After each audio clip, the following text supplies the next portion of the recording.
A paz do Senhor, meus amados irmãos, vamos para a lição de número 9, vontade, o que move o ser humano. Aula que será ministrada presencialmente nos domingos, em nossa igreja, no dia 30 de novembro, o último dia do mês de novembro já, estaremos estudando a lição de número 9.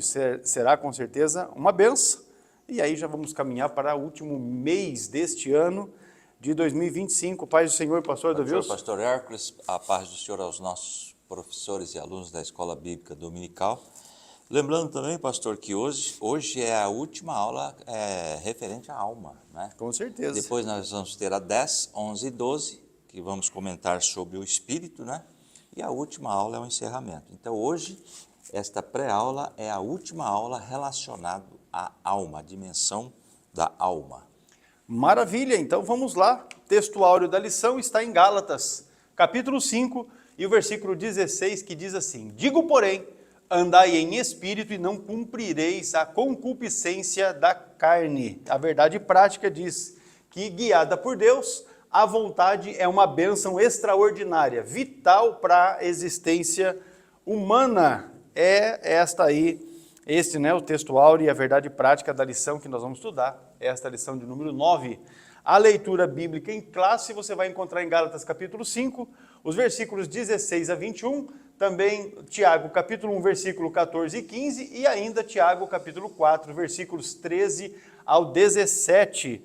É importante que você leia, o capítulo 5 de Gálatas, porque estabelece também um contexto geral. Aí você leia Tiago, capítulo 2 e também capítulo 4. Como Tiago é um livro bem curtinho, são só 5 capítulos, se você tiver disponibilidade, um pouquinho de tempo a mais, você leia o livro de Tiago, porque Tiago tem muita coisa importantíssima, ensino, para o nosso desenvolvimento, o nosso crescimento espiritual. Vamos então para os objetivos desta lição de número 9. São 3 tópicos. No primeiro vamos explicar o conceito bíblico de vontade como capacidade dada por Deus para escolher e para agir. No segundo tópico, vamos mostrar como os objetivos podem escravizar o ser humano, mas também como a redenção em Cristo capacita o crente a vencer a carne e a viver guiado pelo Espírito. Por fim, o terceiro tópico, nós vamos ensinar a identificar o processo de tentação, compreendendo como o desejo se desenvolve até o pecado. São esses os objetivos da nossa lição. Observe aí que você tem a sugestão da CPAD dos hinos para o devocional da Escola Dominical, os hinos 73, 360 e o 568. Agora vamos com o pastor Adovilson para a definição da palavra-chave da lição, vontade. Vontade, embora já no primeiro tópico, o subponto 1 já vai comentar sobre isso também, definir aí esta questão da palavra vontade. Mas vontade, segundo a psicologia, eu trouxe aqui uma definição a princípio, segundo a psicologia, a vontade é a capacidade mental de controlar ações, emoções e impulsos para atingir objetivos de longo prazo, envolvendo a capacidade de tomar decisões e agir de acordo com os desejos e objetivos. E vontade em teologia? Em teologia, a vontade é uma faculdade central que se manifesta de 2 formas principais. A vontade divina, claro, a vontade de Deus, e a vontade humana dos indivíduos. A interação entre ambas é o ponto crucial na teologia, abordando questões como a soberania de Deus e liberdade humana. E aí foco também pecado e salvação, não é mesmo?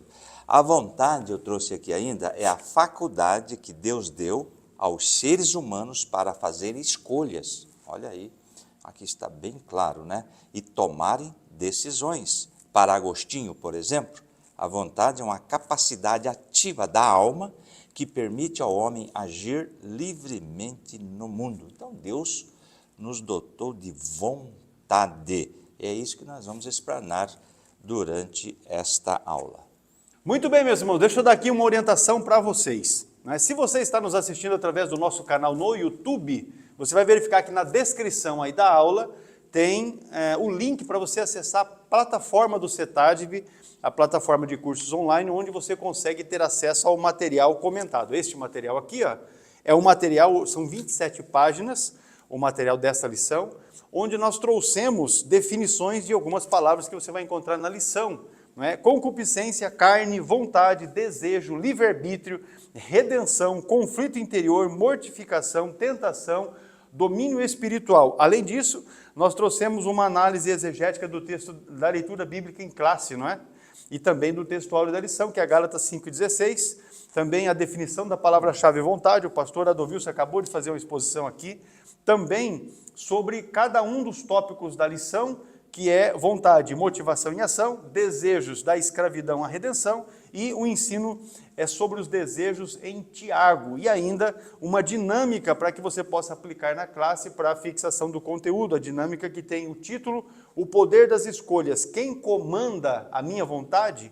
Este material de apoio você faz download gratuitamente, não é? Além dos slides que a gente também disponibiliza, tudo gratuitamente. Você cria o seu perfil na nossa plataforma, acessando o link que está aí. Se você está no YouTube, o link está na descrição, online.cetadib.com.br. Quando você acessar o perfil, se você ainda não tem perfil nosso ali, você não cadastrou a sua conta, você precisa cadastrar. Pastor, como eu faço isso? Se você tiver dificuldade, é só acessar, porque está muito claro ali como você faz. Mas se você tiver dificuldade, pode mandar um WhatsApp para mim. O número está aí no vídeo, não é? E aí a gente vai te orientar como você cria o perfil para ter acesso gratuito a esse material de apoio aqui da Escola Bíblica Dominical, tá joia? Deixa eu responder uma outra questão. O pessoal, pastor, vende revista? Não, a gente não vende as lições, tá? As revistas, essas aqui, ó, a gente não vende a revista, tá joia? O que nós estamos já fornecendo para os irmãos são Bíblias. Se você acessar a plataforma nossa, você vai verificar que tem lá a loja virtual, não é, a nossa livraria, onde você consegue já comprar Bíblias de estudo, compêndios, enciclopédias, concordâncias. Esse material está ali à disposição para venda de qualquer pessoa, tá joia? Então, é esse aí o trabalho que nós estamos aqui fazendo para auxiliar os irmãos no tocante à Escola Bíblica Dominical. E esse material da Escola Bíblica Dominical, comentário, slide, todo esse trabalho aqui, ele é gratuito para você. Acesse lá. Agora, se você já tem perfil na nossa plataforma, então é mais fácil, porque quando você cria o perfil, automaticamente já libera para ti gratuitamente o acesso a esse material da Escola Dominical. Vamos introduzindo a lição. Nas lições que nós estudamos anteriormente, nós estudamos sobre duas das principais faculdades da alma, referindo-se ao intelecto e também à sensibilidade. E aí nós estudamos a relação entre o que pensamos e o que sentimos, e ainda como os pensamentos e os sentimentos podem influenciar a nossa vontade e também as decisões que tomamos. Pensar, sentir, desejar e agir costumam compor um mesmo fenômeno da experiência humana, e é fundamental nós compreendermos como isso funciona à luz da palavra de Deus. Então, nesta lição, a lição de número 9, nós vamos estudar especificamente a respeito da vontade. Amém? Vamos lá então, vontade, motivação e ação é o tópico primeiro da lição, já com o pastor Adovilson. Muito bem, lembrando aí que vontade é um atributo, tá bom? É uma faculdade da alma. Isso deve ficar bem claro para que os irmãos possam dar continuidade ao estudo deste trimestre, não é? Veja bem, tópico 1 e o subponto 1, conceito de vontade. Então, volição ou vontade é a capacidade humana de desejar, querer, almejar, escolher e agir. Trouxe uma colocação aqui, em antropologia bíblica, volição refere-se ao conceito de vontade e liberdade de escolha do ser humano. É a faculdade da alma que permite ao indivíduo desejar, decidir e se comprometer com o curso de ação, seja ele bom ou mal. E aí temos aí então volição ou vontade. Vontade é a capacidade individual de escolher ou desejar aquilo que bem entende, faculdade de fazer ou não fazer determinadas ações. Então a escolha é nossa, Deus nos dotou desse atributo, né, que temos na alma, vontade. Agora veja bem, ainda continuando a leitura aqui, pode ser entendida também como motivação, tá certo? Sem desejo ou vontade não há motivação e via de consequência, claro, a ação, tá certo? Agora, veja bem, que coisa interessante aqui, esse comentário está sugerindo uma relação de causa e efeito, ok? Entre o estado interno, desejo e vontade, e o comportamento observável, que é a motivação e ação. Ou seja, eu tenho desejo e, consequentemente, haverá uma ação. Agora, veja bem nesse segundo parágrafo, nesse conceito amplo, a manifestação da vontade, mesmo quando o que fazemos não era originalmente a nossa vontade, mas de outrem, se a ela aderirmos voluntariamente. Agora, veja bem o que está escrito aí, nesse conceito, nessa colocação de fazer a vontade de outrem. Salmo 143:10 diz assim: ensina-me a fazer a tua vontade, pois és o meu Deus, o teu Espírito é bom, guia-me por terra plana. Ou seja, aqui ele está clamando para fazer a vontade de Deus e não a sua própria vontade. Eu trouxe aqui uma colocação sobre este versículo de Salmo 143:10. O versículo reflete um desejo de fazer a vontade divina acima da sua própria vontade, buscando a orientação do Espírito Santo para viver um caminho de retidão e segurança. Claro, em muitas situações, se nós formos fazer a nossa própria vontade, independente da vontade de Deus, nós vamos complicar a nossa vida, isso é fato, né? Temos um outro texto aí, Lucas 22:42, dizendo assim, olha, dizendo, Pai, se queres, palavra de Jesus, passa de mim este cálice, todavia não se faça a minha vontade, mas a tua. Olha que interessante, né? Então, muitas vezes nós temos que colocar a nossa vontade sob a orientação de Deus e fazer a vontade dele próprio. A conversão, veja bem, é um exemplo de mudança na vontade humana por meio de arrependimento, fato, realidade. Nós passamos por esta transformação espiritual, tínhamos a vontade que nós não a dominávamos, não é? E fazíamos o que queríamos. Agora não, depois do arrependimento, depois do novo nascimento, a nossa vontade agora é segundo a vontade de Deus. E temos aí até um texto, não é? Que está em Atos 3:19, arrependei-vos, pois, e convertei-vos para que sejam apagados os vossos pecados e venham assim os tempos de refrigério pela presença do Senhor. Temos aí, claro, uma mudança na vontade humana segundo o arrependimento que temos, né? Todo verdadeiro cristão é alguém que, impulsionado pela graça de Deus, renunciou à sua própria vontade para fazer a vontade de Cristo. Fato, Mateus 16:24 diz lá, então disse Jesus aos seus discípulos, se alguém quiser vir a mim, renuncie-se a si mesmo, tome sobre si a sua cruz e siga-me. Mas o que significa isto?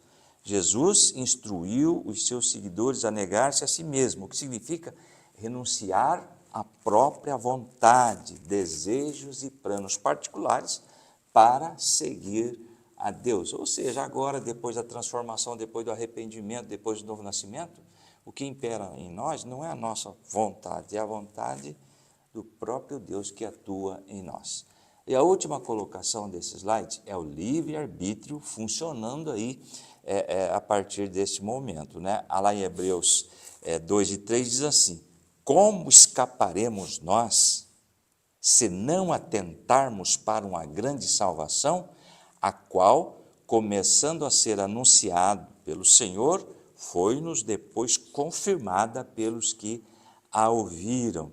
Então, nesse texto fica claro aí a colocação que foi feita na lição do livre-arbítrio. Veja bem, neste caso aqui, desse versículo que acabamos de ler, está claro aí a seriedade da salvação e o perigo de negligenciá-la, o que implica a responsabilidade humana de responder a essa mensagem, não é? Um conceito que se alinha com a ideia de livre-arbítrio ou livre escolha. Então, nós temos aí a atuação da livre escolha que temos. E também aí Apocalipse, eu não vou ler aí o outro texto de Hebreus, mas vamos para Apocalipse, não é? 22:17. Veja bem, e o Espírito e a esposa dizem, vem. Quem ouve, diga, vem. E olha aí, e quem tem sede, venha. E olha a colocação ainda desse versículo. E quem quiser, veja bem, livre escolha, livre-arbítrio. E quem quiser, tome de graça da água da vida. Aqui nesse versículo contém aí um convite universal e voluntário. Está aí a questão do livre-arbítrio funcionando aí, não é? Aqui contém um convite universal e voluntário para que as pessoas aceitem a salvação. Aí depende da escolha, da vontade de cada um. Então está em foco aí nesses versículos o livre-arbítrio ou livre escolha que Deus nos dotou. O princípio do livre-arbítrio tem uma definição para os irmãos no material de apoio, mas este princípio que é pentecostal, por consequência também de Armínio, não é, que permeia a nossa teologia na Assembleia de Deus, é um conceito que diz que a graça ela é oferecida a todos. Ela é oferecida a todos, mas aceita por decisão pessoal. A vontade ela é movida pelo Espírito Santo, que responde à voz de Deus. Então, na verdade, assim, o Espírito Santo não coloca o facão no pescoço de ninguém, né? Ele dá a condição e a pessoa que decide se vai obedecer a Deus ou não. Né? Então, você depois dê uma lida, porque são muitos conceitos que estão aqui no material de apoio sobre vontade e motivação espiritual, sobre a vontade e o livre-arbítrio e ainda sobre uma questão psicológica que é ligada à vontade, à nossa volição. E com isso você vai conseguir aperfeiçoar a compreensão a respeito desse importante tema que é a vontade. Agora vamos para o subponto 2, que leva-nos do pensamento à ação, ou seja, a partir do pensamento é que vem as execuções das nossas atividades. Eu fiz uma anotação no material de apoio que diz assim, ó, sem vontade não há motivação, e sem motivação não há ação. Então, você vai observar que no pensamento, tudo vai iniciar no pensamento até que você chegue a uma ação concreta, não é? Um pensamento pode ser apenas um pensamento, sem relação alguma com um sentimento ou com um desejo. E aí, na lição, o pastor Silas colocou um exemplo, né? Podemos pensar em uma viagem que fizemos sem que isso nos traga qualquer emoção. Mas também podemos recordar com nostalgia e desejar viajar novamente. E esse desejo pode nos motivar a comprar a passagem e repetir a experiência. Então, esse é um exemplo bastante pitoresco, não é? A respeito dessa questão. Mas no material de apoio, a gente colocou um outro exemplo. E diz ali, um aluno pensa em um alimento, e se ele apenas pensa, nada acontece. Mas se o pensamento desperta o apetite, que é um sentimento, esse apetite gera a vontade, ou seja, o desejo de se alimentar daquilo que ele pensou. E a vontade produz a ação. Qual é a ação? Ele vai comprar e vai comer, ou vai simplesmente pegar e vai comer, se é algo que ele já tem perto de si. Assim opera também o pecado e a santidade. Ambos começam no pensamento, passam pela emoção e culminam na decisão, não é isso? Em um caso assim ocorre o fenômeno completo, pensamento, sentimento, desejo e ação. Aconteceu com Eva no Éden. Em sua conversa com a serpente, a mulher refletiu sobre o significado do fruto da ciência do bem e do mal, até ser enganada. Então nós colocamos no material de apoio o desenvolvimento daquela ação ali, do diálogo que Eva teve com a serpente, né? O pensamento que gerou o pecado. Eva, ao dialogar com a serpente, iniciou um processo de reflexão, porém sem discernimento espiritual. Primeiro ela pensou sobre o fruto, isso está em Gênesis capítulo 3, os versículos de 1 a 3. Como são vários versículos, eu não vou ler aqui, mas você pode pegar o material de apoio e fazer a conferência pela sua Bíblia. Depois ela sentiu uma atração emocional, porque diz o texto do versículo 6, que a árvore era agradável aos olhos. Depois ela desejou a falsa elevação. Por quê? Porque o Satanás falou para ela assim, vocês vão ser como Deus. E ela falou, opa, esse negócio aí de ser como Deus é interessante. Então ela desejou esse negócio. E por fim, ela agiu, ou seja, ela tomou o fruto e comeu. Então você vai ver isso em Gênesis 3, e o versículo 6. Agora, o comentário que você vai encontrar na Bíblia, no comentário bíblico pentecostal do Novo Testamento, ele observa que esse processo mostra a vulnerabilidade da vontade humana quando não tem o auxílio do Espírito Santo. Eva foi enganada, porque é o que reflete o texto de Timóteo, né? Deixa eu pegar, ler esse texto para ti aqui. 1 Timóteo, o texto é o capítulo de número 2 e o versículo 14, ele traz exatamente, na inspiração de Paulo, esse comentário aqui está na Bíblia. 2 e 14 diz assim: E Adão não foi enganado, mas a mulher, sendo enganada, caiu em transgressão. Tu entendeu como é? Porque raciocinou sem a ajuda do Espírito Santo. O intelecto estava desligado do Espírito e aí se tornou presa fácil para o engano. A lição prática que nós tiramos desse exemplo aqui de Eva é exatamente esse: a vontade só permanece firme quando é iluminada pela palavra. Não obstante, o Salmo de número 119, o versículo 105 nos falar uma verdade que os irmãos sabem de cor: lâmpada para os meus pés e luz para o meu caminho é a tua palavra. Então, desvencilhado do Espírito Santo, nós ficamos com o nosso pensamento vulnerável. Vamos seguir então? Pastor Adolvilson, para o subtópico 3, fraqueza da vontade. Muito bem, o tópico 1 e o subponto 3. Adão pecou sem ser enganado. Isso significa que o seu entendimento da proibição e consequências relativas ao fruto da árvore do conhecimento do bem e do mal não foi alterado. O problema de Adão se deu na esfera da vontade. Trouxe um adendo com relação a isto. O fato de Adão ter pecado sem ser enganado significa que ele agiu com plena consciência e intenção em um ato deliberado de rebelião contra a ordem direta de Deus. Diferente de Eva, que foi enganada pela serpente e acreditou na mentira de que não morreriam. Adão sabia exatamente o que estava fazendo e as consequências de seus atos. Ele sabia também que haveria consequências. Ou seja, o que imperou ali foi a fraqueza da vontade, não é mesmo? Agora, veja bem, continua a leitura. Em vez de permanecer firme em seu propósito de obedecer a Deus, decidiu pecar, aderindo à vontade de Eva. Olha aí, contaminou, não é? Que lhe deu o fruto, Gênesis 3 e 6. E viu a mulher que aquela árvore era boa para se comer, agradável aos olhos, e árvore desejável para dar entendimento. Tomou do seu fruto e comeu, e deu também ao seu marido, e ela comeu, e ele comeu com ela. Trouxe um adendo. Esta passagem ilustra como a vontade, olha aí, interessante isso aqui, que a vontade de Eva, influenciada pela tentação da serpente, prevaleceu sobre o mandamento divino, levando-a a agir com base em 3 impulsos principais que eu trago aqui. A agradabilidade ao paladar, boa para comer, aqui está em voga a concupiscência da carne. Agradável aos olhos, foi atraente, concupiscência dos olhos. E desejável para dar entendimento, ou seja, obter sagacidade. Aqui está a soberba da vida, o desejo de ser como Deus. Mas o pastor já deixou bem claro que começa tudo aonde?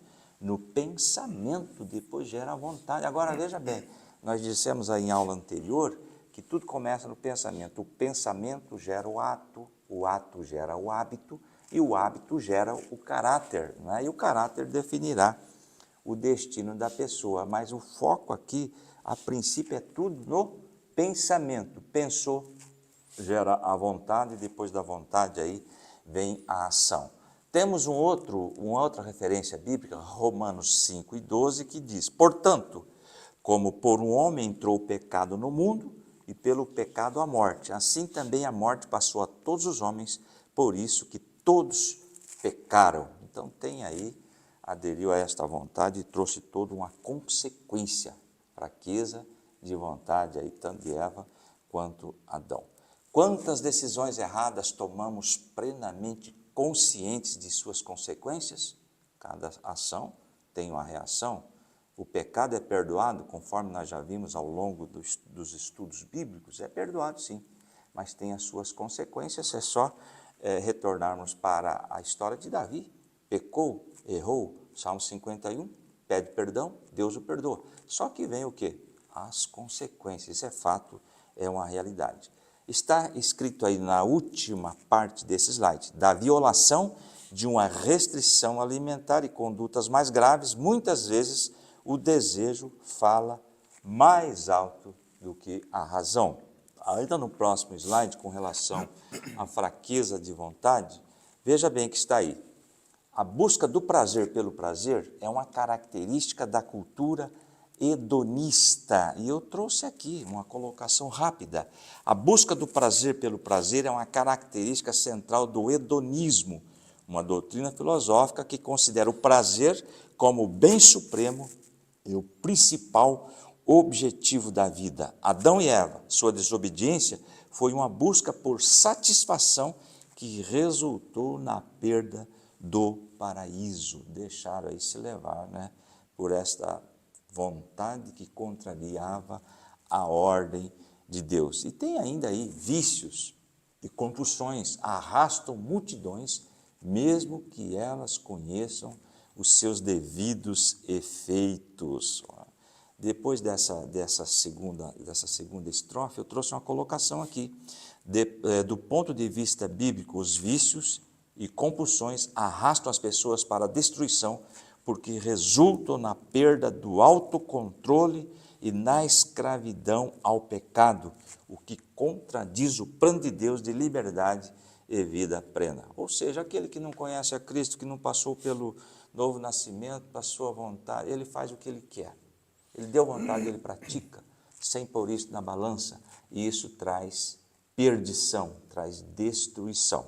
Tá certo? Vamos ler aí a terceira estrofe. Assim, só Jesus pode libertar o ser humano de prisões espirituais. João 8,36. Se, pois, o Filho vos libertar, verdadeiramente sereis livres. E também Romanos 1,16. Porque não me vergonho do Evangelho de Cristo, pois é poder de Deus para a salvação de todo aquele que crê. Só Ele traz esta libertação, não é? A vontade, estar sujeito ao Espírito Santo, só através de Cristo. E tem aí ainda todo aquele que crê, primeiro do judeu e também do grego, ou seja, para todo aquele que desejar ser livre desses desejos, dessas vontades que trazem aí perdição. Bom, meus irmãos, falando sobre a fraqueza da vontade, é importante que a gente entenda que a vontade humana, sem o domínio do Espírito Santo, funciona como um barco sem leme, ou seja, tem movimento, mas não tem direção, não é? Tem movimento, mas não tem direção. Então, é importante também a gente destacar que a vontade, quando ela não é santificada, ou seja, quando ela não está sob o domínio do Espírito Santo, ela se torna um instrumento para a própria perdição. Citamos o exemplo de Eva, citamos o exemplo de Adão. Adão, coitado. Adão, ele tinha uma vontade consciente, porém a vontade dele estava rendida, não é? E assim, muitos de nós. Na própria lição, o pastor Silas sugere a questão do pecado consciente. Quantas vezes você sabe que algo é errado e ainda assim você vai lá e pratica, não é?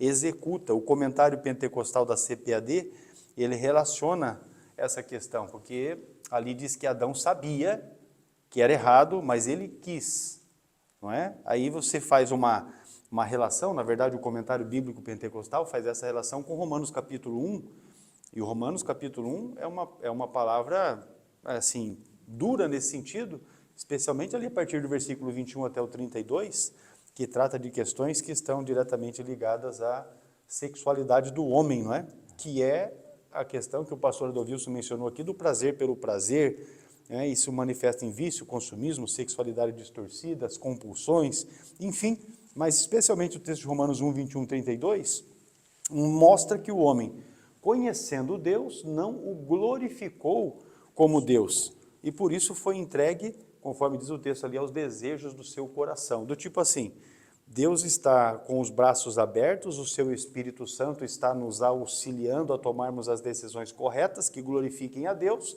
porém o homem quer, o homem deseja, como Adão, ele quis.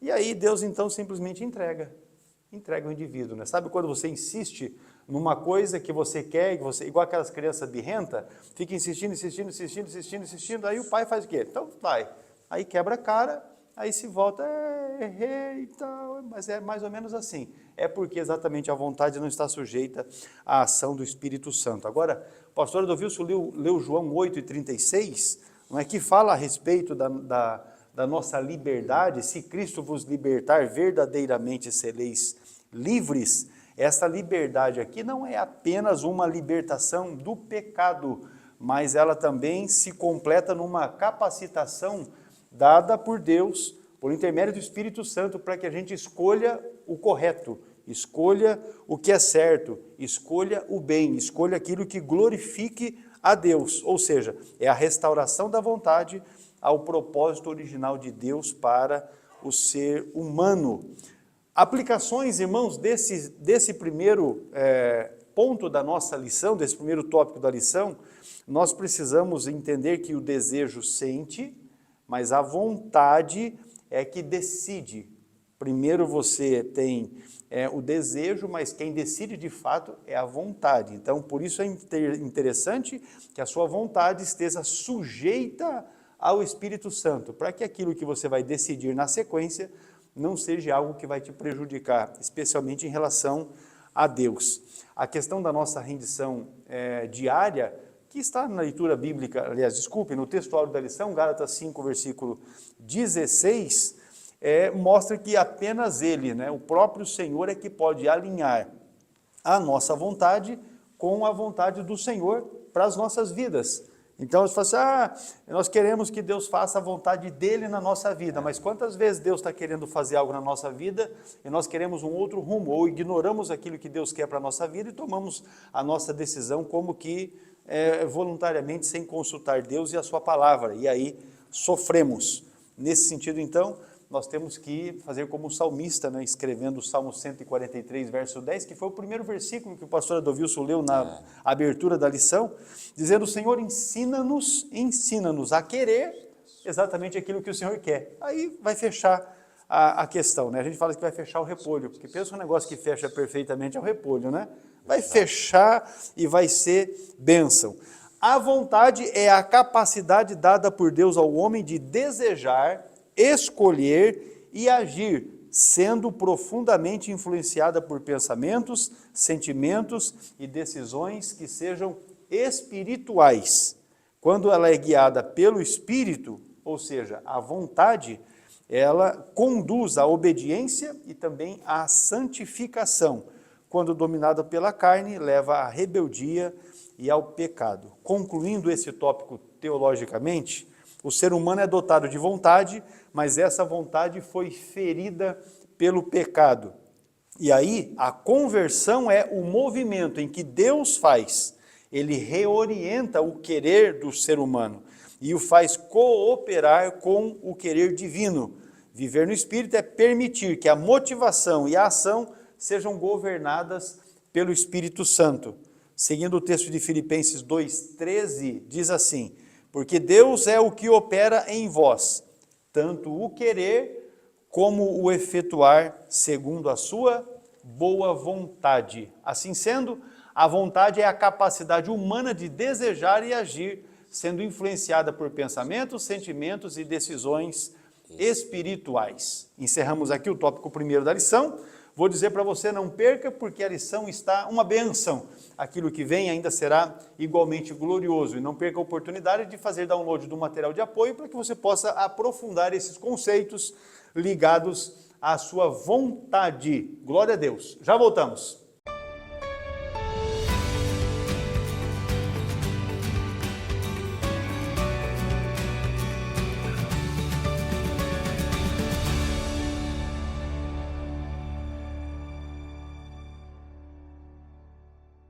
Você entende a Bíblia ou só lê? Filipe perguntou para o eunuco, entendes tu o que lês? E eu quero dizer que o CETADB tem exatamente a solução que você precisa para não somente ler, mas entender com clareza e profundidade os ensinamentos que estão na Bíblia. Então, procure a nossa secretaria do CETADB e verifique como que você consegue ser aluno do centro teológico que mais cresce no Brasil, bem como formar uma turma, organizar uma classe do CETADB aí na sua igreja e assim iniciar a sua jornada profunda de conhecimentos teológicos e educacionais através do CETADB. Vem conosco para juntos aprendermos a palavra de Deus.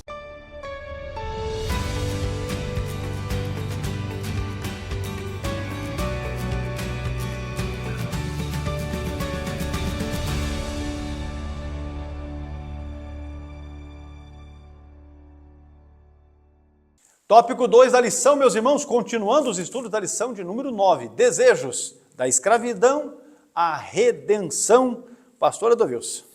Muito bem, o tópico 2, o subponto 1, a experiência no deserto. O povo de Israel tornou-se escravo de seus desejos. Lembrando que o desejo gera, né, a vontade. Durante a peregrinação pelo deserto, deixaram-se levar da cobiça no deserto e tentaram a Deus na solidão. E ele satisfez-lhe o desejo, mas fez definhar a alma. Isso está escrito lá no Salmo 106, no 14 e no versículo 14 e o 15. Veja bem com relação ao versículo 14, eu trouxe aqui uma colocação. No deserto, eles se deixaram levar pelos seus desejos e puseram Deus à prova. O que significa? A Bíblia relata que o povo de Israel se deixou dominar pela sua própria vontade, ou melhor, pela cobiça, e pelos seus maus desejos ou apetites, em vez de seguir a vontade de Deus. Aí vai vir aí o prejuízo. E olha o versículo 15, então ele deu o que pediram, mas lhes mandou também uma doença terrível, em outra tradução, né? Esse versículo 15 aí aponta para a história do povo de Israel, onde Deus concedeu o que eles pediram, codornizes e maná. Mas a impaciência, a ingratidão e a cobiça deles levaram a um definhamento espiritual e até mesmo físico, uma consequência da sua rebeldia e de ter se esquecido das obras maravilhosas de Deus. O fato é que eles começaram a reclamar, né? Começaram a murmurar, que é inerente ao ser humano, né? Começaram a reclamar depois de tantos milagres que viram de alimentação, o cuidado de Deus no deserto, mas não estava bom, não é? Então eles queriam fazer a sua própria vontade.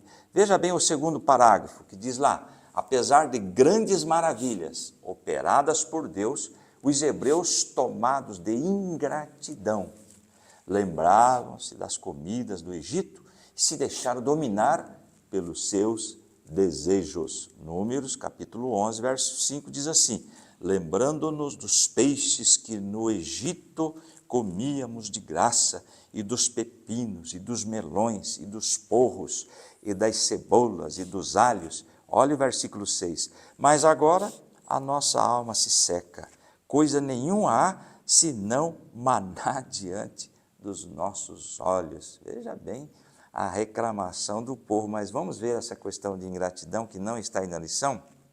Aqui vemos a ingratidão do povo de Israel e sua insatisfação com o maná que Deus provia no deserto, desejando as comidas que comiam no Egito, mesmo que isso significasse voltar à escravidão. Veja bem, Deus liberta este povo, está conduzido para uma terra que mana leite e mel, mas eles têm saudade do Egito, saudade da vida passada e querem retroceder, nem que isso fosse escravidão novamente. É impressionante, né? Essa colocação, esse sentimento, esse desejo, essa vontade do povo. Agora veja bem, o terceiro parágrafo diz assim, pensavam, sentiam e desejavam o que lhes era servido na casa da escravidão, de onde haviam sido libertos com mão forte. Êxodo 20 e o versículo 2, eu sou o Senhor teu Deus que tirei da terra do Egito e da casa da servidão, ou seja, livrei vocês da escravidão. E temos um outro texto em Deuteronômio 26 e 8, que está aí na nossa lição, E o Senhor nos tirou do Egito com mão forte, e com braço estendido, e com grande espanto, e com sinais, e com milagres. Mesmo assim, o povo com saudade da escravidão, se deixaram dominar pelo desejo, e o desejo aí trouxe vontade de retroceder. Agora veja bem o último parágrafo. O culto aos desejos lhes trouxe terríveis consequências, perecimento e morte. Temos aí alguns textos, mas eu quero ler Números 11 e 33 e 34. Números 11 e 33. Quando a carne estava entre os dentes, antes que fosse mastigada, se acendeu a ira do Senhor contra o povo, e feriu o Senhor o povo com uma praga muito grande. Vocês lembram de uma passagem que queriam carne? Nós queremos carne. Deus envia carne, né? Envia as codornizes, diz o texto que eles comeram até sair pelo nariz. Então, Deus supriu, mas de repente veio aí esta colocação, né? Vamos ler de novo, 33. Quando a carne estava entre os seus dentes, antes que fosse mastigada, se acendeu a ira do Senhor contra o povo, e feriu o Senhor o povo com a praga muito grande. E o 34, por isso o nome daquele lugar se chamou Quibrote Atavá, porquanto ali enterraram o povo que teve o desejo. Olha que terrível, né? Do ponto de vista, trouxe uma colocação aqui, do ponto de vista bíblico-teológico, o desejo ou tentação geralmente vem primeiro, e a vontade é a faculdade humana que decide se cederá a esse desejo ou não, que é o cerne, é o foco da lição de hoje. Continuando a leitura, como nos adverte Paulo, tudo isso foi escrito para aviso nosso, não nos deixemos levar pelos nossos próprios desejos. E temos aí um texto de 1 Coríntios, capítulo 10, do versículo 1 ao 13, não vamos ler, eu trouxe aqui um resumo do que está aí escrito. O contexto, né, de 1 Coríntios 10, de 1 a 13, é a exortação de Paulo para que os cristãos de Coríntios evitem a idolatria e a autoconfiança, usando a história, né, que aconteceu no antigo Israel como aviso. Paulo usa o exemplo de Israel no deserto, a sua obediência inicial e posterior cedência, não é, às tentações como idolatria e imoralidade. Ou seja, começaram bem, mas chegou a uma altura, começaram a ceder aos desejos, não é, como a idolatria e imoralidade, para mostrar que mesmo tendo recebido bênçãos espirituais, eles podiam pecar e não entrar na terra prometida. Veja bem a gravidade da situação. Devemos então, os desejos vêm, é fato, mas e daí? E a vontade? A vontade deve ter sim, estar na direção, orientação do Espírito Santo para não fazermos aí coisas que desagradam a Deus. Muito bem, o apóstolo Paulo, ele faz um alerta, não é? Nesse texto aí, de Coríntios 10, versículos de 1 a 13, que o coração pode até estar fora da escravidão, porém, a escravidão, ela ainda pode estar no coração, e o reflexo disso é exatamente o povo, não é? No deserto. O povo no deserto. Deus mandou o maná, e o maná, eu anotei aqui no material de apoio, era um tipo de provisão espiritual de Cristo. Aleluia! E que a rejeição ao maná representava a ingratidão e o desprezo pela suficiência de Deus. Era como se o povo dissesse, isso aqui não nos é suficiente. E quantos de nós estamos hoje assim, não é? Pensando assim, agindo assim. Assim o povo desejava, aspas, o Egito da alma, aquilo do qual havia sido libertado anteriormente. Então, sabia do sofrimento, da miséria que era estar no Egito, porém, libertados daquela desgraceira, eles ainda estavam desejando aquilo para si como se aquilo fosse bom. Só que quando estavam vivendo aquela coisa ruim, eles queriam ser libertos daquilo. Então, observa se não é assim uma coisa que se opõe. Não é? Quantos de nós estamos envolvidos em uma circunstância e dizemos, Senhor, nos livra disso. Aí quando Deus dá o livramento, a gente fala, mas eu estava melhor antes, porque é um miserável ingrato. Essa é a verdade, pode falar. Esse povo aí saiu do Egito, mas o Egito não saiu nunca deles, nunca saiu. É o que acontece na igreja hoje. Tem muitos que saíram do mundo, não é? mas o mundo não saiu deles ainda. Então, aí traz prejuízo. O verso 15, irmãos, do Salmo 106, que fala de fez definhar a alma, ou seja, Deus lhe satisfez o desejo, mas fez a alma definhar, tem algo ali no seu material de apoio a respeito desse definhar a alma, porque sugere um enfraquecimento espiritual e também uma perda de vigor interior. Nesse sentido, então, Deus permitiu que tivessem aquilo que queria, mas o desejo atendido fora da vontade divina trouxe esterilidade à alma. Então você ainda tem a opção. Por isso que a gente já mencionou aqui a questão do livre-arbítrio. O Espírito Santo está ali nos ajudando a decidir pelo bem, ao decidir pelo correto, por aquilo que é bom, que vai trazer crescimento. E o livre-arbítrio é justamente essa condição, de você dizer assim, não, Deus, eu não te quero, eu rejeito o bem que você está querendo me fazer, eu não quero saber disso. E aí você opta pelo mal e paga o preço. Olha só, o texto, não é, que nós queremos fazer destaque aqui, quando a vontade humana insiste em possuir o que Deus não aprova, preste atenção nisso, ele às vezes permite, não como bênção, mas como disciplina pedagógica. O resultado é saciedade material e vazio espiritual. Sabe aquela coisa? Você insiste em algo que você tanto quer, que Deus fala, então agora está aí. Aí você, de posse daquilo que você tanto desejou, você percebe que a sua alma está um grande vazio. É exatamente o que o Salmo 106, verso 15 está dizendo, é o que o episódio do maná ensina, não é? E os textos da Bíblia, de certa forma, também se completam nesse sentido. A murmuração do povo provocou a ira do Senhor. Então, o pastor Adovilso citou o Kibrote Ataavá, que é um lugar, o nome, né, Kibrote Ataavá, significa sepulcros da cobiça, porque Deus havia dito ao povo, não cobiçarás.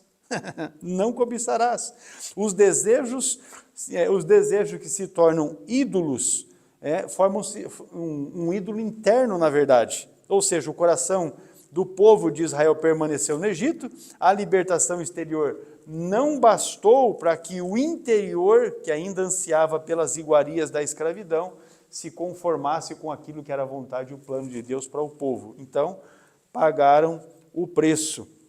O último mandamento que está no Decálogo, não é? Êxodo capítulo 20, versículo 17, que diz não cobiçarás, ele atinge a raiz de todos os outros pecados, ou seja, o desejo que é desgovernado, não está submisso ao plano, à vontade de Deus. Agora, o subponto 2 fala dos desejos na era cristã. O drama dos desejos continua na era cristã, assim como foi no tempo de Deus no Antigo Testamento, na era cristã, pouca coisa mudou. Tem uma diferença fundamental. Cristo venceu o pecado e nos dá poder para também vencer o pecado. Contudo, enquanto estivermos neste corpo mortal, enfrentaremos um conflito espiritual constante. Então, diariamente todo cristão precisa tomar uma decisão entre a sua vontade carnal e a vontade do Espírito, porque há uma guerra, não é isso? Gálatas 5, verso 17 está na sua lição e reflete isso, porque a carne cobiça contra o Espírito e o Espírito contra a carne. Estes opõem-se um ao outro, para que não façais o que quereis. Ou seja, a carne se opõe ao Espírito, o Espírito se opõe à carne, e qual é a razão disso? Para que você não faça exatamente aquilo que você quer, mas aquilo que é o plano, a vontade de Deus para a sua vida. Pastor, como eu faço para conhecer a vontade de Deus para a minha vida? Você precisa conhecer a Bíblia, que é a palavra de Deus, porque nela está revelada a vontade de Deus para o ser humano, não é? Para o ser humano. E aí tome cuidado, porque tem gente que, movido por outros espíritos que não o de Deus, às vezes chega e diz assim, assim diz o Senhor, e o que ele diz não é de Deus, é da carne, é do Satanás. Nós já falamos a respeito disso aqui na lição anterior, nenhuma das lições anteriores.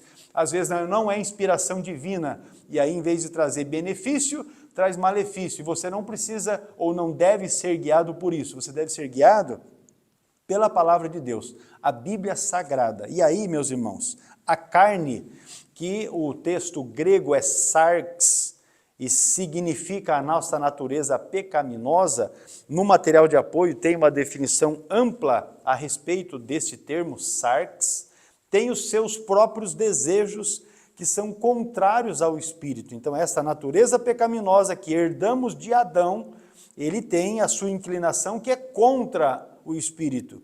E aí, então, você percebe no nosso interior uma luta que está travada entre o desejo que está ali, fruto da nossa natureza pecaminosa, e os desejos que estão sujeitos ao Espírito Santo. Então, nós temos que decidir quem é que nós vamos satisfazer, os desejos da carne, que são pecaminosos, ou vamos atender a voz do Espírito Santo e viver segundo a sua direção. Veja Gálatas 5, verso 18, diz assim, mas se sois guiados pelo Espírito, não estais debaixo da lei.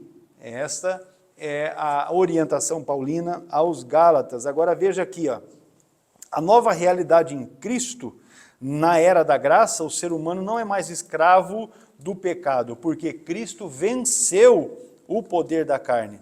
No entanto, esse conflito permanece.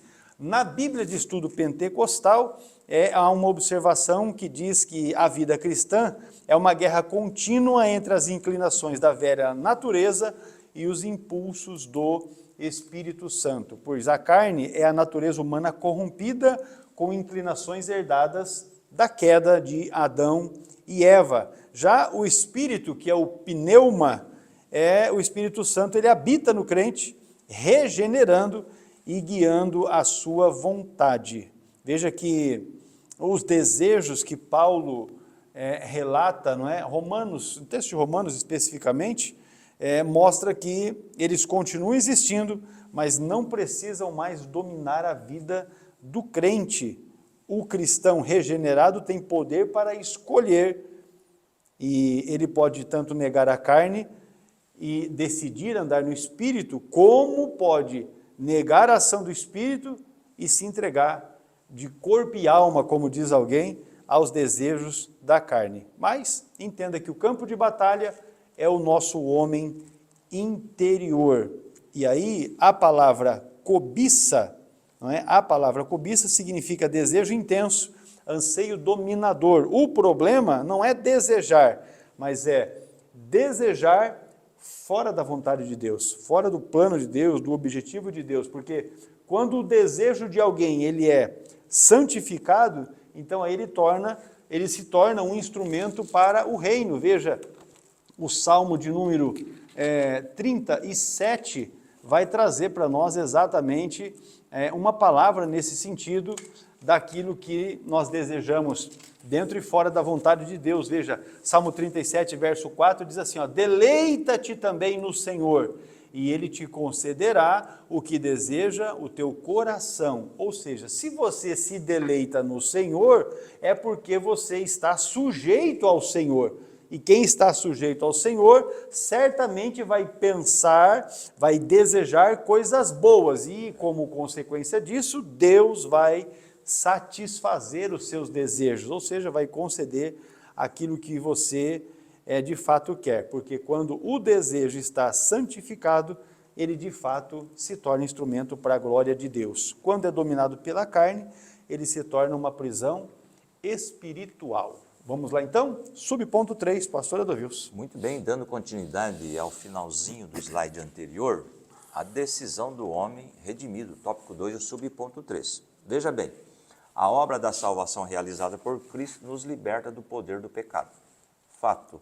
Diante dos desejos da carne e da vontade do Espírito Santo. Veja bem que está com E maiúsculo. O homem redimido inclina-se para as coisas do Espírito. Aos Romanos, capítulo 8 e versículo 5. E eu trouxe aqui uma questão dessa marca da redenção.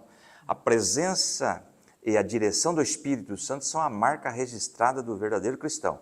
Viver pelo Espírito significa permitir que ele tenha controle total, mortificando as obras do corpo e resistindo às inclinações pecaminosas.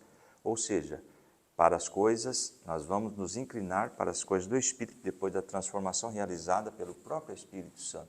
ou seja, tanto o corpo, alma e espírito estão sujeitos aí à vontade de Deus, que é a questão do assunto desta aula, tá certo? Agora, veja bem, temos aí, isso é resultado de uma nova natureza. Tem duas referências, mas eu quero fazer uso de 2 Coríntios 5,17. Assim que se alguém está em Cristo, nova criatura é, as coisas velhas já passaram, eis que tudo se fez novo. Qual é o significado disto? Significa que a fé em Jesus Cristo produz uma profunda transformação espiritual, né? Onde o crente é renovado em sua identidade e propósito. Este novo nascimento resulta na superação da vida pecaminosa anterior, as coisas velhas, substituindo-a por uma nova existência guiada por Deus. É uma transformação que Deus fez no homem natural para o homem espiritual. Essa aí é a realidade, não é? Vamos para o terceiro parágrafo, melhor. Significa que não podemos nos conformar com os desejos do velho homem que vão gerar aí vontade, tá certo? Mas, pelo poder do Espírito, nos dedicar ao processo de mortificação da nossa carne, ou seja, a velha natureza. Nós temos aí duas referências, eu quero fazer uso de Colossenses 3,5, eu trouxe aqui para dar uma melhorada, uma clareada na nova versão transformadora. Colossenses 3,5 diz lá: portanto, façam morrer as coisas pecaminosas e terrenas que estão dentro de vocês. Fiquem longe da imoralidade sexual, da impureza, da paixão sensual, dos desejos maus e da ganância, que é idolatria. Esta passagem de Colossenses 3,5 exorta os crentes a abandonar os pecados e desejos, olha aí, que pertencem à velha natureza, substituindo-os por uma nova vida em Cristo, ok? Então esta é a colocação que temos aí. Vamos para o último parágrafo. Nossos desejos pecaminosos. Lembrando que desejos geram a vontade, tá certo? Os nossos desejos pecaminosos não deixam de existir, mas em Cristo triunfamos sobre eles, vivendo, andando e frutificando no Espírito. Trouxe aí, não vou ler ali o Gálatas 5, 22 e 25, eu quero fazer uso da referência 1 João 3,6, também na versão transformadora, que diz lá: quem permanece nele não continua a pecar, mas quem continua a pecar não o conhece e nem entende quem ele é. Então, queridos, os desejos existem, são inerentes ao ser humano, mas nós temos vitória sobre eles, vivendo e andando no Espírito Santo de Deus. Olha, o dicionário bíblico Wycliffe, falando sobre redenção, porque o subponto fala da decisão do homem que é redimido, então o dicionário define redenção, entre outras coisas, porque são várias as definições que estão ali, como a libertação mediante o pagamento de um preço. Nesse caso, o preço foi o sangue de Jesus Cristo, não é? Esta redenção operada pelo derramamento do sangue de Cristo não anula os desejos humanos, mas os purifica e subordina ao Espírito Santo. E você vai ter um relato a respeito disso, o próprio apóstolo Paulo falando daquela luta, olha, o que eu quero fazer eu não faço, o que eu não quero fazer isso eu faço e tal. Então você percebe assim, e eu quero acreditar que Paulo era um crente, né, melhorzinho do que eu. Não é? Amém? Os irmãos concordam? Paulo era muito melhor do que eu como crente, como obreiro, enfim, ele é um modelo, um exemplo que a gente persegue para chegar ali naquela condição dele. Mas ele estava dizendo de uma batalha que ele tinha. Então, ainda que redimido, a redenção não anulou os desejos humanos que estão no nosso corpo, né? Na carne, isso que é palpável. Mas, na verdade, o sangue de Cristo, ele nos purifica e também subordina os nossos desejos, a nossa vontade ao Espírito Santo. O crente que é redimido, ele ainda sente a presença dos desejos da carne, mas agora ele tem poder espiritual para vencê-los. Se não, leiamos Colossenses 3,5, que diz: mortificai, pois, os vossos membros que estão sobre a terra, a prostituição, a impureza, o apetite desordenado, a vil concupiscência e a avareza, que é idolatria. Então ele está dizendo que é possível, desde que você subordine o seu desejo à ação direta do Espírito Santo de Deus. Esta santificação proposta aqui, ela é progressiva e também cooperativa, ou seja, o Espírito Santo age e o crente responde. Trata-se de um processo diário de submissão e de crucificação dos nossos desejos. Não obstante, o texto de Gálatas 5, 24, dizer assim, e os que são de Cristo, nós que somos de Cristo, crucificaram a carne com as suas paixões e concupiscências. Então, acho que isso fecha a questão nesse sentido. O fruto do Espírito, que está em Gálatas do capítulo 22 até o 23, que compreende também o versículo que eu li, o 24, não é? Ele não é instantâneo, é resultado de uma rendição contínua, diária, em todo momento, enquanto você está ali ativo, não é? Acordado, vivendo, trabalhando, se deslocando no seu trabalho, enfim, a vontade e os desejos passam a ser governados pelo Espírito quando você faz essa rendição. E nesse sentido, o crente amadurece espiritualmente. E quem vive nessa dimensão, quem vive desta forma, vence o pecado. Não só vence o pecado, como consegue dominar os seus impulsos. E como resultado disso, vai glorificar a Deus. O pastor Adolvilson já leu aqui o texto da primeira epístola de João 3, verso 6, que fecha a questão em relação a isso aí. Então, vamos sintetizar aqui esse tópico segundo. Os desejos descontrolados foram a ruína de Israel no deserto. Entretanto, o crente, no Novo Testamento, que é redimido, enfrenta os mesmos desejos que o povo de Israel enfrentou. Porém, agora possui um poder espiritual para resistir. E aí, meus irmãos, a vitória sobre a carne, ela é de fato o resultado de uma vida cheia do Espírito Santo. Também que conduz à mortificação da velha natureza e ainda que move o indivíduo a ter uma contínua decisão pela santidade, a busca, não é, da santidade em Cristo Jesus, pela ação direta do Espírito Santo, com certeza. Os desejos podem escravizar o ser humano, mas é em Cristo que há poder para vencê-los e para viver segundo o Espírito. Encerramos aqui o tópico segundo, vamos para um intervalo, veja aí o recadinho que nós temos do CETADB para você e não perca, porque nós já vamos voltar aqui com o tópico terceiro da nossa lição. Já voltamos.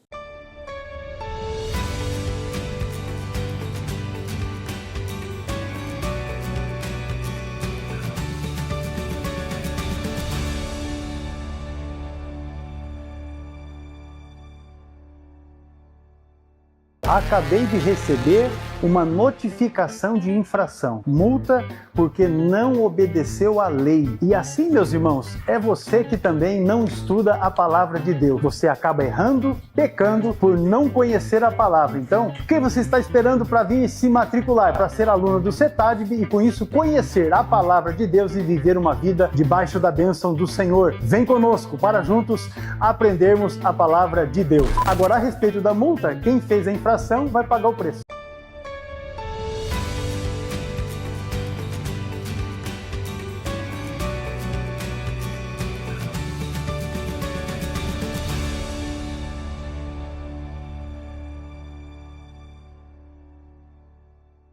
Tópico terceiro, meus amados irmãos, o ensino sobre os desejos que estão em Tiago. Fique atento aí, porque esse assunto de Tiago dá pano para manga. Vamos lá? Tópico 3, o subponto 1, atração e engano, não é? Tiago, capítulo 1, verso 14 e 15, trata dos desejos carnais e suas consequências. Sempre haverá consequências. Se você faz o bem, colherá o bem. Aliás, a Bíblia diz que quem planta vento, colhe tempestade. Empregando aí o conhecido termo concupiscência, que é epitomia, não é? Com o sentido de maus desejos, o apóstolo refere-se ao processo de tentação e pecado. Mas cada um é tentado quando atraído e engodado por sua própria concupiscência. Veja bem, concupiscência no grego eu trouxe aqui, essa palavra epitomia, é traduzida em muitas passagens bíblicas como desejo, né? Concupiscência ou desejo. Refere-se a um anseio intenso, especialmente por coisas carnais ou prazeres que levam à transgressão. Não se limita somente também a prazeres carnais, mas tem pessoas que aí têm um desejo desenfreado por coisas aí também materiais, não é? E temos aí o texto, né? Mas cada um é tentado quando atraído e engodado por sua própria concupiscência. Olha o que eu trouxe aqui na versão transformadora desse texto. A tentação vem de nossos próprios desejos. É o assunto que nós estamos focando aqui, lembrando que o desejo gera a vontade. Então, a tentação vem de nossos próprios desejos que nos seduzem e nos arrastam. Olha aí, veja bem, eu escrevi aqui, a origem da tentação não vem de Deus, mas de desejos internos que se transformam em pecado e levados à plenitude resultam na morte. É importante distinguir ser tentado de pecar, pois a tentação pode ser resistida, mas o pecar ocorre quando se cede à tentação. Aliás, todos somos tentados. A questão é ceder à tentação, aí vai trazer muitos prejuízos, não é? E veja bem, a faculdade da vontade é retratada nesse texto como um elemento de comunicação interna que tem a capacidade de atrair e enganar. Veja bem, depois, o parágrafo diz assim: assim sendo, o mau desejo é capaz de afetar a própria razão, levando a acreditar que o pecado não produz consequências ruins, mas boas. Nesse processo, a mente é entorpecida depois do desejo ter sido aguçado. E eu trouxe aqui a aparência do bem. A Bíblia ensina que o mal muitas vezes se disfarça com uma aparência de bem para nos enganar. Se o pecado sempre parece horrível, a tentação não teria poder. O desejo ofusca a razão, levando a pessoa a racionalizar o pecado e a justificar ações que de outra forma seriam claramente erradas. Em suma, em momentos de grande tentação, o desejo assume o controle, impedindo que a pessoa pense de forma objetiva sobre as consequências de seus atos. Muitas vezes a tentação vem aí vestida de coisa boa, de coisa bonita, mas aí a consequência virá. Por isso, de novo, nós afirmamos, devemos estar aí sempre sob a proteção e orientação de nosso Santo Espírito. Muito bem, eu estou verificando aqui uma série de anotações. Deixa eu explicar uma coisa para os irmãos. A gente precisa entender que as lições da escola dominical, elas têm um limite de texto, não é? Porque não pode ser um material muito amplo, porque senão não consegue se esgotar no conteúdo de uma aula. Então, este assunto, meus irmãos, aqui de Tiago, ele é um assunto mas bastante importante de que seja estudado, porque nós estamos falando aqui do nascedouro do pecado. Então, no material de apoio que vocês vão ter ali, não porque a gente seja alguma coisa, mas nós ampliamos bastante essa conceituação da concupiscência e mostramos, inclusive, como é que isso acontece na vida das pessoas no dia a dia. Então, eu vou sugerir que você faça de fato o download do material e estude esse tópico aí, o ensino sobre os desejos, que está em Tiago, tá joia? Porque, veja aqui, eu vou só destacar um aspecto. O dicionário Vine, ele observa que o termo que está traduzido como concupiscência, que é epitemia, é neutro em essência, mas quando se volta contra os limites da vontade divina, torna-se pecaminoso e destrutivo. Já o verbo atraído, que está nesse texto aí, do versículo de número 14, né, Tiago 1,14, é apagomenos, que tem conotação de ser seduzido, como um peixe que é atraído por uma isca e engodado, né, vem da linguagem da caça, ou seja, ele é fisgado, ele é enredado. Já na Bíblia de Estudo Pentecostal, há um destaque nesse texto de Tiago, porque mostra o processo do pecado como algo progressivo e ardiloso. Começa com uma atração mental, passa pelo engano emocional e termina com o rendimento volitivo, ou seja, o rendimento da vontade. O camarada primeiro pensa, aí nas suas emoções sofre uma alteração e, por fim, ele se entrega àquela vontade inicial, que é exatamente a concupiscência.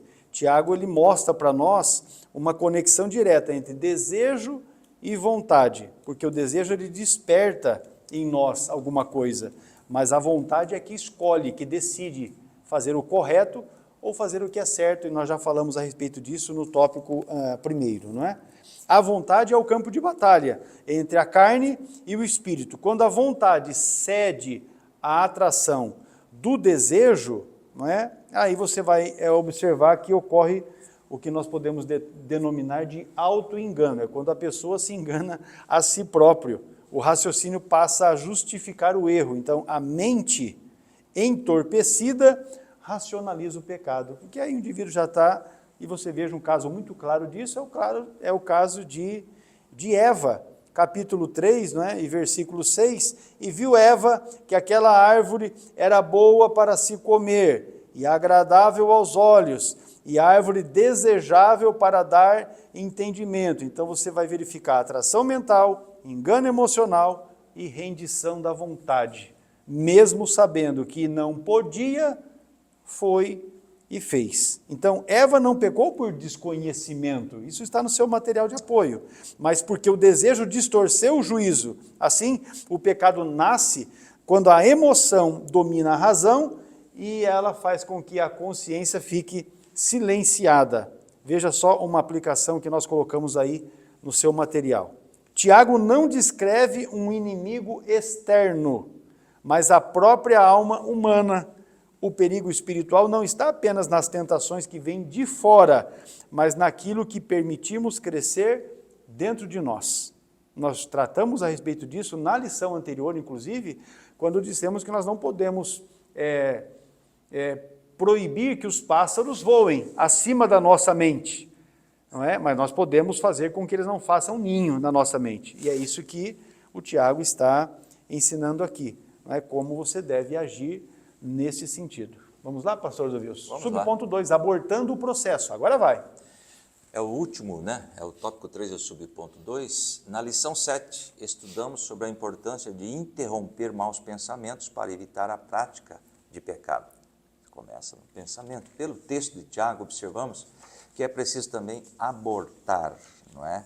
Os maus desejos. Aliás, eles têm ainda mais perigosos, eles são ainda mais perigosos, né? Pois podem influenciar diretamente nas nossas decisões. Um adendo sobre esse primeiro parágrafo: os maus desejos são a fonte primária de tentação, que pode desviar uma pessoa do caminho de Deus.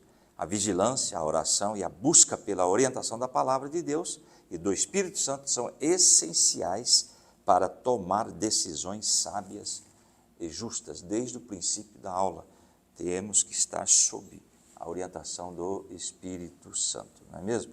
O segundo parágrafo diz lá: quando encontra-se o objetivo ou alvo, o desejo se torna intenso. E se não for rejeitado, conforme diz lá, abortado, não descansa até convencer, derrubando as barreiras da consciência. E está o texto aí: depois, havendo a concupiscência concebida, dá à luz o pecado. E o pecado, sendo consumado, gera a morte, lá em Tiago, capítulo 1 e versículo 15, que eu trouxe aqui uma colocação, explica que a tentação originada da concupiscência, não é? Que é o desejo pecaminoso, não é um ato pecaminoso em si, mas um processo. Veja bem que vai gerando, não é? Quando a pessoa cede a esse desejo, a concupiscência concebe e dá luz ao pecado através de uma ação concreta. E o pecado, por sua vez consumado, gera morte espiritual. O versículo destaca a gravidade das consequências do pecado, que é a separação de Deus e a responsabilidade individual de cada pessoa por suas escolhas. Então veja bem que aí tem um desdobramento desse versículo interessante, que a origem é interna. A tentação não vem de Deus, mas dos nossos próprios desejos desordenados, que são as concupiscências. A tentação não é pecado. Haver um desejo não é pecado, mas um passo a ser resistido. E eu trouxe aqui, não está aí na lição, o processo é progressivo. Tem a concepção, a concupiscência, o desejo, se alimenta e se fortalece. Aí nasce o pecado. A pessoa cede à tentação e age, concretizando o desejo pecaminoso em pensamento ou ação. E a consumação. E o pecado é levado ao seu pleno desenvolvimento, resultando na separação de Deus, o que nós chamamos aí a morte espiritual. Então veja bem que até chegar no ponto de realmente pecar é um processo que vai começando justamente na mente, não é mesmo? Veja bem, o que o Senhor nos livre de toda a tentação. Mateus 6, ali está o 13, vamos ler o 12 também, Mateus 6, 12. Perdoa-nos as nossas dívidas, assim como nós perdoamos aos nossos devedores. E o 13, e não nos conduza à tentação, mas livra-nos do mal, porque teu é o reino, o poder e a glória para sempre. E também temos aí, não nos esqueçamos, contudo, de fazer a nossa parte, viver em constante vigilância e oração. Mateus 26 e 41. Eu trouxe aqui esse texto na Nova Versão Transformadora.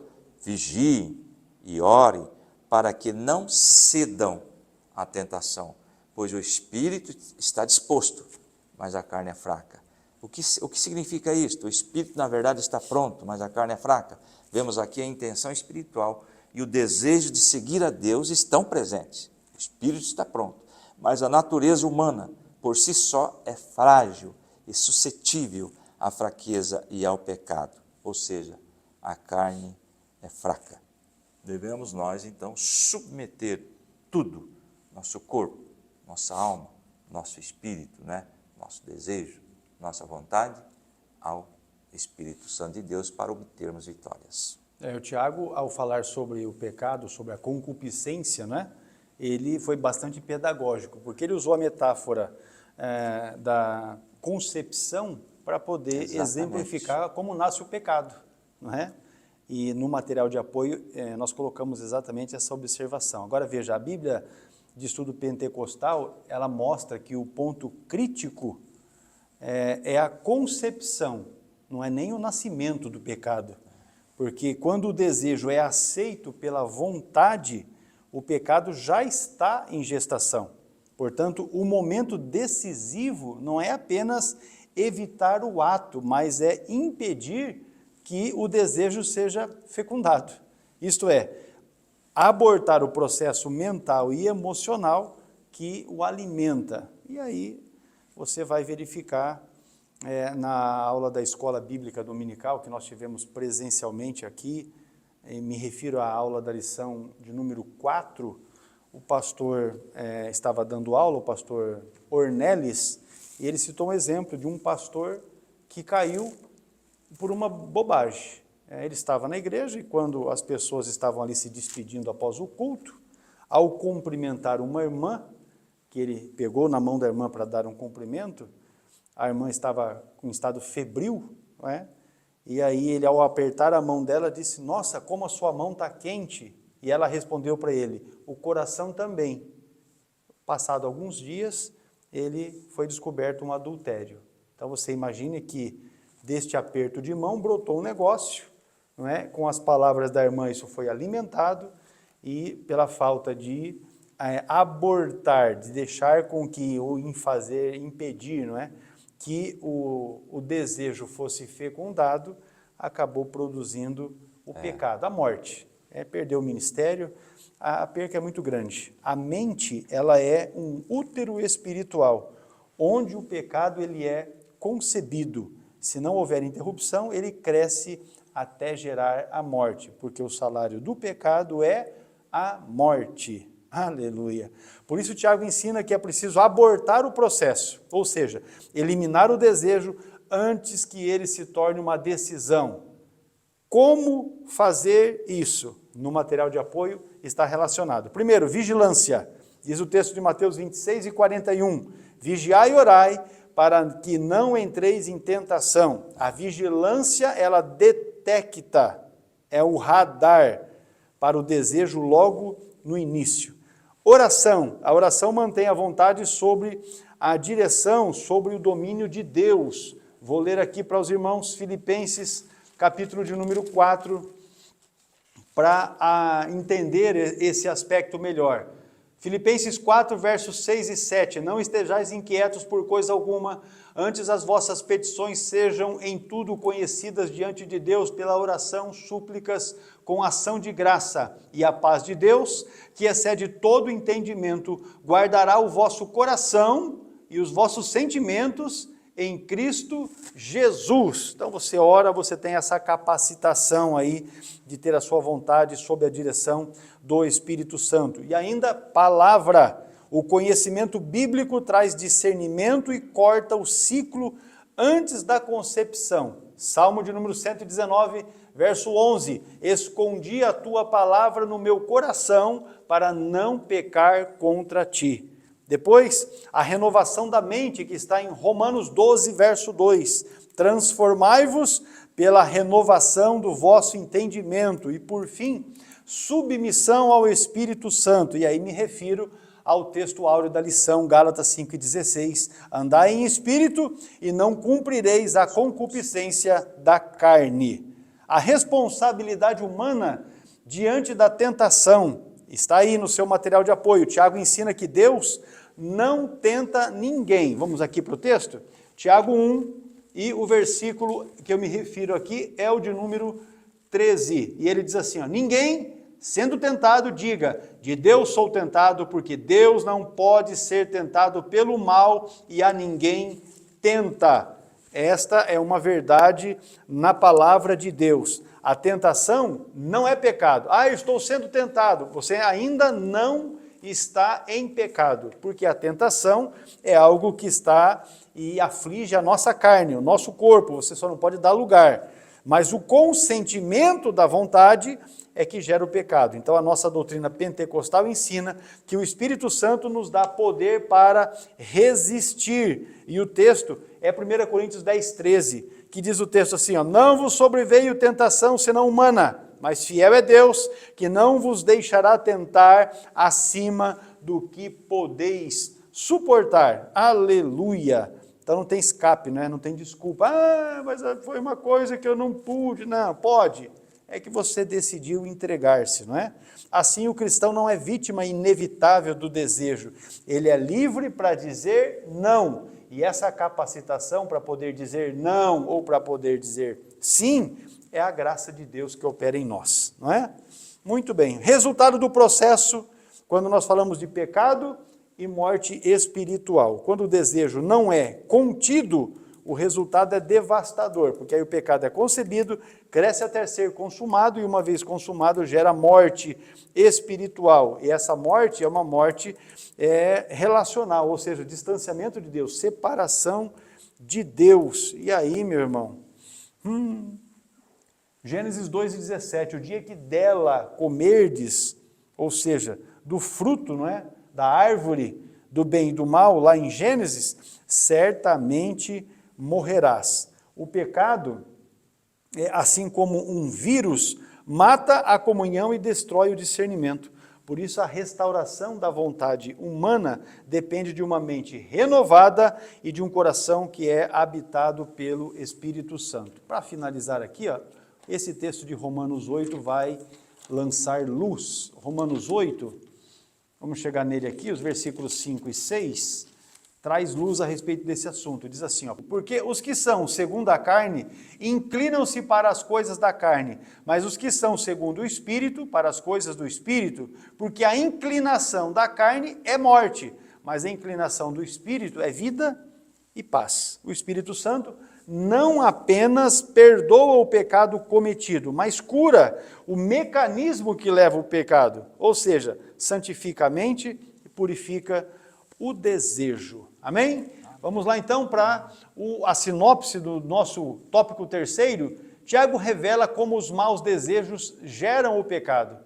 E ele faz um alerta sobre a necessidade de vigilância e domínio espiritual. Agora, a conclusão da aula com o pastor Adovils. Muito bem, vamos encerrando esta pré-aula, não é mesmo? Apesar de nossa tendência pecaminosa, não podemos encarar os desejos apenas de forma negativa. A vontade humana é uma faculdade essencial para a nossa existência. Quando guiada por Deus, é uma grande bênção, responsável por nos mover para pequenas e grandes realizações. Como é bom amanhecer motivado todos os dias, né? O ânimo e o entusiasmo fazem parte de uma vontade sadia e ativa. São dados por Deus e servem para nos impulsionar para as tarefas cotidianas, independentemente da fase da vida. Temos aí a referência Salmos 92, 12 a 14, Joel 2 e o 28, né, versículo 28, e o Tiago 4 e versículo 15. Pois bem, meus irmãos, Tiago nos mostra que o pecado não é um acidente, mas o resultado de um processo mental e volitivo, ou seja, que culmina com a nossa vontade e começa no desejo mal direcionado. A verdadeira vitória espiritual consiste em interromper este processo na sua origem, ou seja, na mente, no coração, pela vigilância, pela oração e pela comunhão com o Espírito Santo. Tiago 1 e o verso 2, vamos chegar nele aqui, ó. Tiago 1 e o verso, eu disse 2, mas não é 12, diz assim: bem-aventurado o varão que sofre a tentação, porque quando for provado, receberá a coroa da vida, a qual o Senhor tem prometido aos que o amam. Com isso, encerramos aqui a nossa aula da lição de número 9, desejando que Deus abençoe a vida de cada um de vocês, irmãos e irmãs. Encerramos aqui nesta lição 9 o estudo a respeito das capacidades da alma, e já a partir da próxima aula vamos estudar sobre o espírito, o âmago da vida humana. Você não perca, nos ajude divulgando esta aula. Se você está nos assistindo pelo canal no YouTube, crie o seu perfil, a sua conta na plataforma do CETADB, para que você possa ter acesso a esse material comentado, aos slides da lição, a dinâmica que nós disponibilizamos ali, para o seu crescimento e também, se você é um professor, o crescimento da sua classe, tá isso? E se você está no canal no YouTube, se inscreva no canal. Qualquer dúvida que você ficou a respeito do material, pode escrever nos comentários, que a gente vai lhe responder, e se preferir, pode mandar também um WhatsApp, o número está aí para os irmãos poderem mandar a mensagem. Tá joia? Deus abençoe, a paz do Senhor a cada um de vocês em Cristo Jesus, que em tudo o nome maravilhoso de Jesus seja exaltado. Muito bem, Deus abençoe você, sua família, seu ministério, aonde quer que você se encontre nesse Brasilzão de nosso Deus, né? Forte abraço e até a próxima pré-aula, se Deus assim o permitir. Amém.